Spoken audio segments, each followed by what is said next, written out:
And सबसे बढ़ के जो बात है, जो चीज़ और मज़ीद समझने वाली है, वो बड़ी सिग्निफिकेंट है। ठीक है जी। और वो इसलिए है कि जितने भी जो बहुत सारे जो फ्रेंच सोल्जर हैं वो आए हुए हैं इस वक्त, वो रिपब्लिक डे पे परेड भी करेंगे। सबसे अमीर मैं और नहीं कुछ कहना चाहता, यही कह दें सबसे ज्यादा पैसे जिसके पास हैं, कैसे वो आए क्यों आए वो सब छोड़ें। देखिए अब डेवलपमेंट्स यहाँ क्या हो रही हैं। सबसे पहले अजीत डोवल साहब जो कि उनके नेशनल सिक्योरिटी एडवाइज़र हैं, उन्होंने तो ओपनली कह दिया है कि हम पाकिस्तान को नहीं छोड़। लेकिन ये तो एक तरफ, इसके साथ ही ये भी डेवलपमेंट नजर आ रही है कि 26 राफेल और 6 न्यूक्लियर प्लांट्स की बात की जा रही है। और आज़ाद कश्मीर जो हमारा है उसको भी हम वापस हिंदुस्तान में हज़ब कर लेंगे। ये उनका ओपन स्टेटमेंट है। इंडिया की तरफ से हमें एक नई चीज ये देखने को मिल रही है कि उन्होंने अब ये एक ट्रेंड बना लिया है कि दुनिया का बड़े से बड़ा लीडर वहां पर पहुंचता है और वो उसको लेकर रोड पर निकलता है। तो एक तरफ तो ये खुलेआम उनकी ये एक फलसफा स्ट्रेटेजिक डिफेंस, जिसे वो कहते हैं ऑफेंसिव डिफेंस, इसको ये चल रहा है। ये जो ट्रेंड है ये इंडिया ने ही बनाया है और ये पहली मर्तबा जो है ये हमें देखने को ऐसा नजर आ रहा है। First, we are very, very honored to be here in India. French Army. Jantar Mantar से लेके और हवा महल में वो रुकेंगे, मोदी साहब उनको प्राइवेट डिनर देंगे। ठीक है। एंड सबसे बढ़ के जो बात है, जो चीज़ और मज़ीद समझने वाली है, वो बड़ी सिग्निफिकेंट है। ठीक है जी। और वो इसलिए है कि जितने भी जो बहुत सारे जो फ्रेंच सोल्जर हैं वो आए हुए हैं इस वक्त। ठीक है जी। और वो अपनी जो है वो रिपब्लिक डे पे परेड भी करेंगे। समझ रहे हैं आप बात को? सो वो अपनी परेड शरेड भी करेंगे और जिसे वो कहते हैं ना, और उनमें से कई ऐसे लोग हैं जो मुझे पता चला है कि शायद कोई इंडिया में पैदा हुआ, कोई नेपाल में पैदा हुआ। ठीक है जी। और जो खातून जो इसको लीड कर रही है सारे कंटिजेंट को, वो खातून है।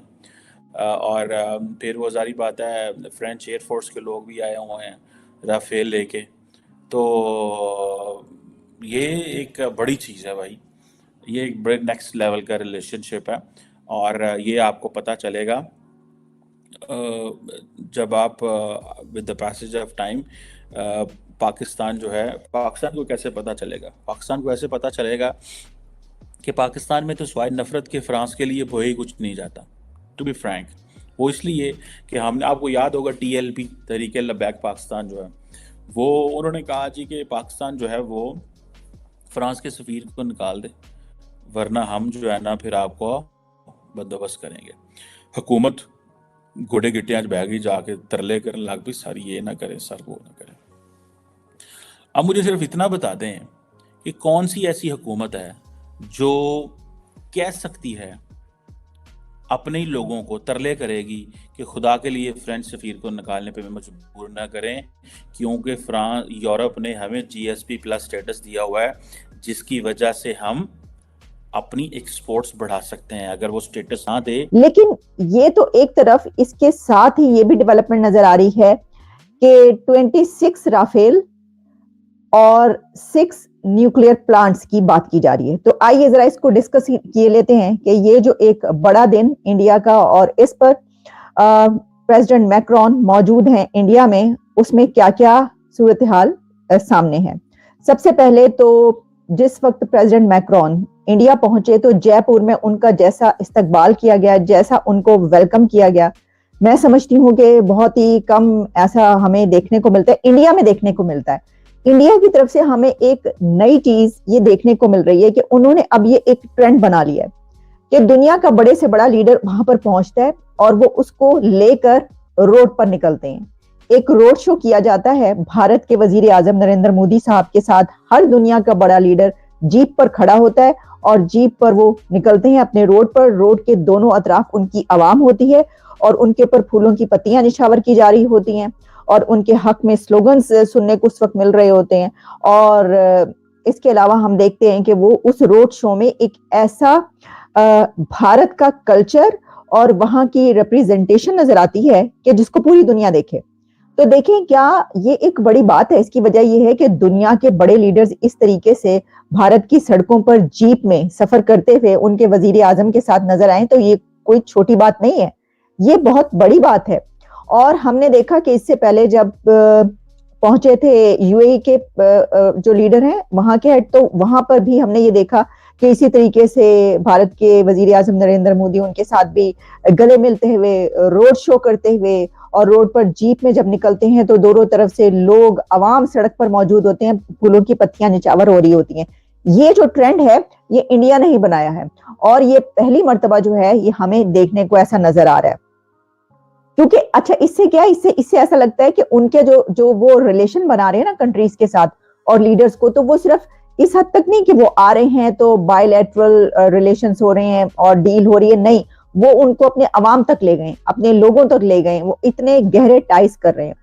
अच्छा, जैसा मैंने आपको कहा कि इससे पहले कि हम रिपब्लिक डे की और बात करें, मैं आपको कुछ ऐसी बातें भी बताऊंगी शायद आपको इससे पहले ना पता हो, शायद पता भी हो, कुछ बड़ी ऐसे पॉइंट्स भी हैं। लेकिन सबसे पहले तो उस डील की बात करते हैं कि ये कहा जा रहा है कि इसमें जब जयपुर पहुंचे हैं प्रेसिडेंट मैक्रोन, तो उनको हाथों हाथ लिया गया और वजीर आजम मोदी ने उनके साथ कई जगहों पर उनको लेकर गए, जहां पे के 17 सेंचुरी का एक फोर्ट है वहां पर वो लेकर गए, और इसके अलावा उनकी मीटिंग भी हुई है।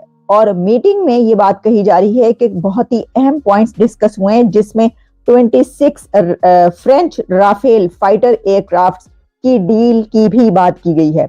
तो आप समझ सकते हैं कि ये जो प्रेसिडेंट मैक्रोन इंडिया पहुंचे हुए हैं वो चीफ गेस्ट तो हैं ही, रिपब्लिक डे पर हमेशा होते हैं। इससे पहले अल-सीसी भी थे, और भी हर रिपब्लिक डे पर उनका दुनिया का कोई ना कोई बड़ा प्राइम मिनिस्टर, प्रेसिडेंट, कोई ना कोई लीडर उनका चीफ गेस्ट होता है। ये तो कोई नई बात नहीं, ये तो उनकी एक उन्होंने बना लिया अपना तरीकाकार। जय हिंद दोस्तों, जैसा आपको मालूम होगा कि फ्रांस के प्रधानमंत्री इमैनुअल मैक्रोन इंडिया आए हुए हैं 26 जनवरी पे गणतंत्र दिवस में भाग लेने के लिए। वहीं दूसरी तरफ फ्रांस की आर्मी भी यहाँ पे आई है परेड में भाग लेने को, और उसने भाग लिया भी, जिसे देख करके पाकिस्तानी मीडिया काफी ज्यादा चीख रहा है। क्योंकि एक तरफ जहाँ पे भारत के विदेशों में सभी बड़े बड़े देशों से काफी अच्छे संबंध और काफी मजबूत संबंध बन रहे हैं, वहीं दूसरी तरफ पाकिस्तान को हर कोई किनारे कर रहा है। वो यह देख करके पाकिस्तानी मीडिया काफी ज्यादा शॉक्ड है। आपको बता दें कि भारत में जितने भी लड़ाकू विमान या फिर इक्विपमेंट है जो कि आर्मी में सबसे ज्यादा यूज होते हैं, वो ज्यादातर या तो रसिया के हैं या तो फिर फ्रांस के। इंडिया और फ्रांस के बीच में इतना मजबूत रिश्ता देख करके पाकिस्तानी मीडिया के होश उड़ गए हैं, क्योंकि वो जानता है कि फ्रांस और इंडिया की दोस्ती कितनी ज्यादा मजबूत है और एक कितने ताकतवर देश है। वहीं दूसरी तरफ पाकिस्तान को कोई भी साथी ऐसा नहीं है कि जो पाकिस्तान का ऐसे खुल करके सपोर्ट करे या फिर अपनी आर्मी वहाँ पे परेड के लिए भेजे। यहाँ तक कि कोई अच्छा लीडर भी नहीं है जो कि पाकिस्तान में जाके किसी भी परेड में हिस्सा ले, क्योंकि पाकिस्तान में सिक्योरिटी का इतना ज्यादा इशू है कि पाकिस्तान में आए दिन हर दिन एक ना एक कोई आतंकी पैदा होता है और आतंकवादी